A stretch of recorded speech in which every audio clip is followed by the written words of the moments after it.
Hello दोस्तों, स्वागत है आपका सरस्वती इंस्टीट्यूट में। तो जैसा कि आपको पता है कि आपका संडे को टेस्ट होता है, तो ये हमारा हिंदी का 3rd नंबर का टेस्ट है। और ये टेस्ट जैसे कि PYQ होते हैं, उन्हीं क्वेश्चन को मैंने उठाया है इस वीडियो में। तो इस वीडियो में सारे क्वेश्चन ही प्रीवियस ईयर हैं। तो ये क्वेश्चन उन सभी एग्ज़ाम के लिए इम्पोर्टेंट होने वाले हैं जिनके लिए आप तैयारी कर रहे हैं। जैसे कि हिंदी का पोर्शन यानी कि हिंदी सब्जेक्ट जिस भी एग्ज़ाम में आता है, उसके लिए ये वीडियो बहुत ज़्यादा इम्पोर्टेंट होगी। तो ये वीडियो आपको पूरी देखनी है। और अगर आपको किसी भी क्वेश्चन का आंसर आता है तो आंसर कमेंट में ज़रूर बताइएगा और अपना स्कोर ऐड करते रहिएगा कि आपका कितना स्कोर रहा। कमेंट में अपना स्कोर ज़रूर बताइएगा। और अगर चैनल पर नए हैं, सब्सक्राइब नहीं किया है चैनल को, तो चैनल को सब्सक्राइब ज़रूर कर लीजिएगा और बेल आइकन प्रेस कर लीजिएगा, जिससे आपको नई वीडियो के बारे में जानकारी मिलती रहे। चलिए पढ़ लेते हैं। हमारा पहला क्वेश्चन क्या है। पहला क्वेश्चन है, जो इंद्र पर विजय प्राप्त कर चुका हो, जो इंद्र पर विजय प्राप्त कर चुका हो, इसके लिए एक शब्द क्या होगा। तो आपको बताना है इंद्र पर जिसने विजय प्राप्त कर ली हो, उसके लिए एक शब्द क्या होगा। तो इसका आंसर हो जाएगा, जो इंद्र पर विजय प्राप्त कर चुका हो। इसका ऑप्शन नंबर 3 इंद्रजीत इसका करेक्ट आंसर हो जाएगा। जिसने इंद्र पर विजय प्राप्त कर ली हो वो इंद्रजीत, और जिसने इंद्रियों को जीत लिया हो, इंद्रियों को जीत लिया हो, उसे क्या कहते हैं। तो उसे कहते हैं जितेंद्रिय। तो याद रखिएगा, जितेंद्रिय कहते हैं इंद्रियों को जीत लिया हो, और इंद्र पर विजय प्राप्त कर ली हो उसे कहते हैं इंद्रजीत। नेक्स्ट क्वेश्चन, नीचे दिए गए शब्दों में से कौन सा कर्कश का विलोम होगा। तो करेक्ट आंसर क्या है आपको बताना है। तो करेक्ट आंसर है 2nd नंबर ऑप्शन, मधुर कर्कश का विलोम शब्द हो जाएगा। नेक्स्ट क्वेश्चन,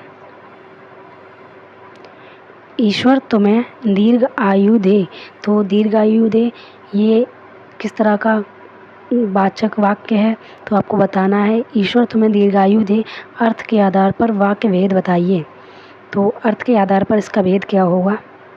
तो किसी से हम कहते हैं ईश्वर तुम्हें लंबी उम्र दे, दीर्घायु दे, तो ये हमारी इच्छा ही तो होती है, तो इच्छावाचक हो जाएगा ये। तो इसका सही जवाब हो जाएगा ऑप्शन नंबर 3। नेक्स्ट क्वेश्चन,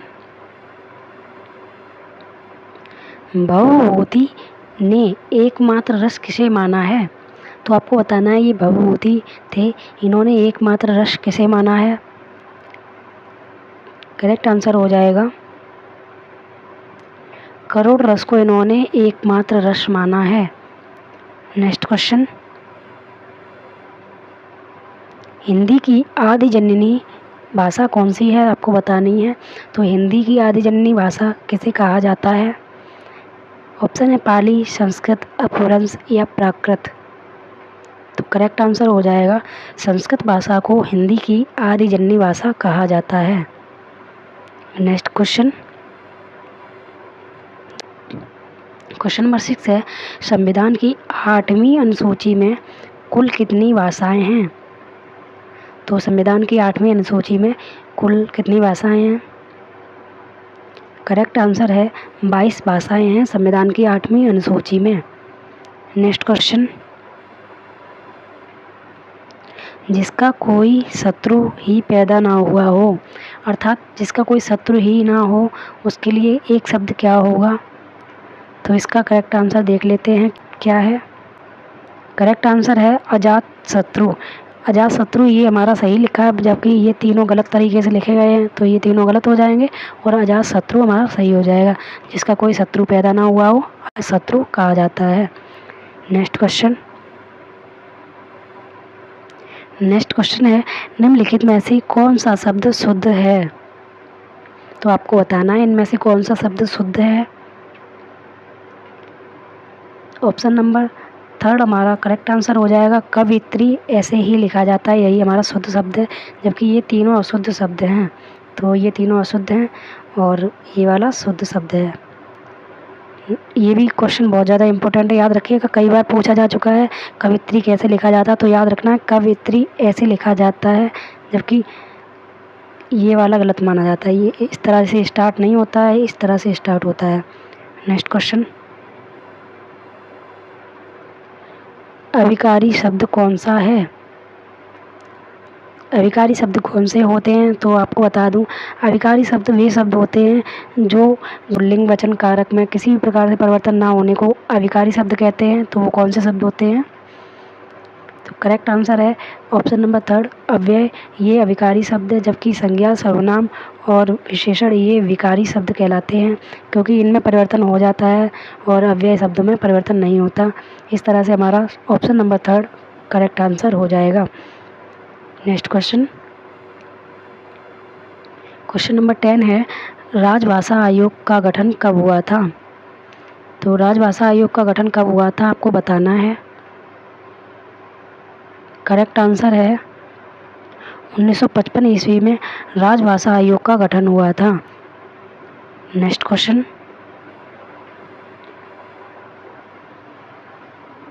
निम्नलिखित में से शुद्ध शब्द क्या है आपको बताना है। तो शुद्ध शब्द कौन सा है आपको बताना है। करेक्ट आंसर है ऑप्शन नंबर 3, इसका करेक्ट आंसर हो जाएगा।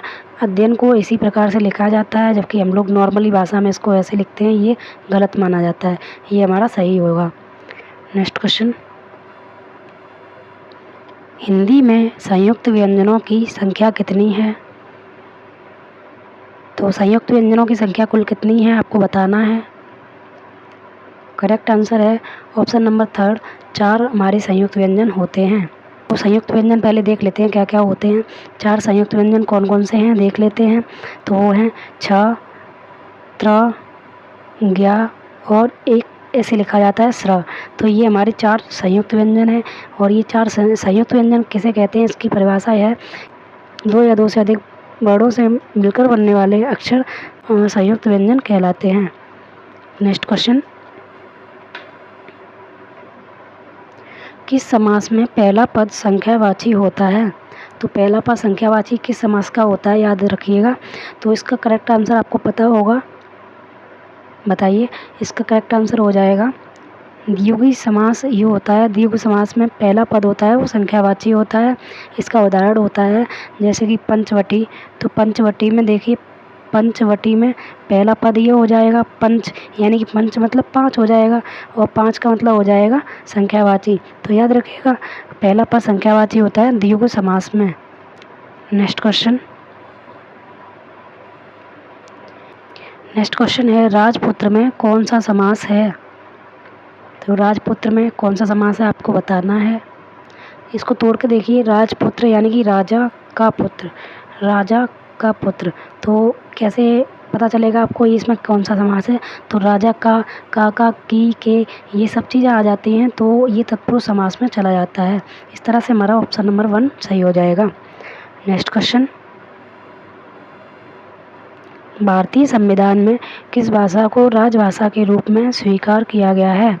तो भारतीय संविधान में किस भाषा को राजभाषा के रूप में स्वीकार किया गया है? करेक्ट आंसर है ऑप्शन नंबर 2, इसको राजभाषा के रूप में स्वीकार किया गया है। और हिंदी को राजभाषा के रूप में कौन से अनुच्छेद के तहत स्वीकार किया गया था? तो याद रखना है अनुच्छेद 343(1) के तहत हिंदी को राजभाषा के रूप में स्वीकार किया गया था। नेक्स्ट क्वेश्चन, पृथ्वीराज रासो किस काल की रचना है? पृथ्वीराज रासो है ये किस काल की रचना है? तो पृथ्वीराज रासो के जो रचयिता हैं वो कौन है? तो वो हैं चंद्रवरदाई। याद रखिएगा चंद्रवरदाई ये पृथ्वीराज रासो की रचयिता हैं और इन्होंने इनकी रचना की थी। और ये रचना किस काल की है? तो ये आदिकाल की रचना है। इम्पोर्टेंट क्वेश्चन है, याद रखिएगा। पृथ्वीराज रासो किस काल की रचना है? आदिकाल की। जबकि इसके रचनाकार कौन है? तो चंद्रवरदाई इसके रचनाकार हैं। नेक्स्ट क्वेश्चन, हिंदी भाषा में छ का क्रम किस वर्ण के बाद आता है? तो इस छ वाले इसका बताना है आपको, क्रम किसके बाद आता है।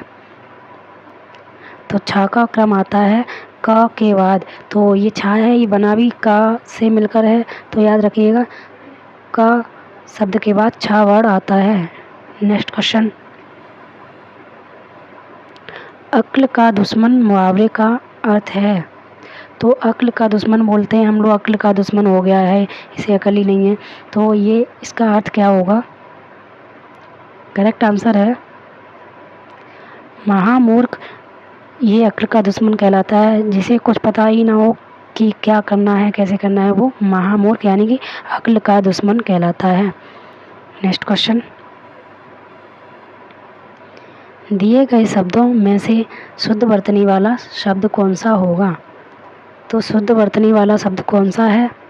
इन चारों में से कोई एक शब्द है जो शुद्ध वर्तनी वाला है, आपको बताना है।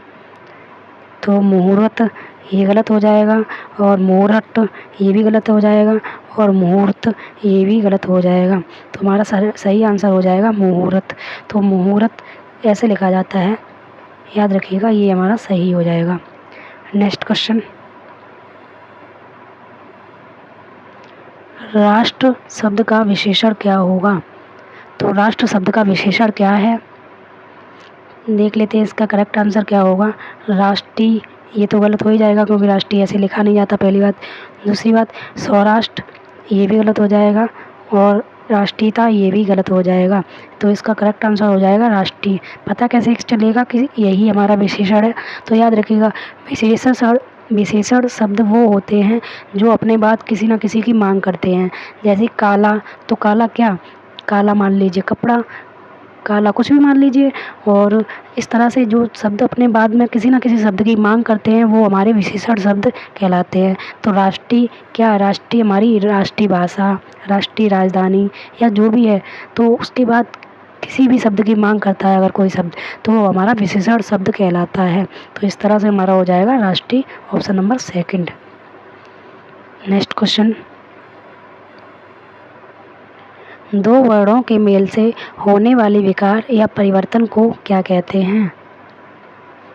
दो वर्णों के मेल से विकार या परिवर्तन होता है, उनको क्या कहते हैं? करेक्ट आंसर है, दो वर्णों के मेल से होने वाले विकार या परिवर्तन को संधि कहते हैं।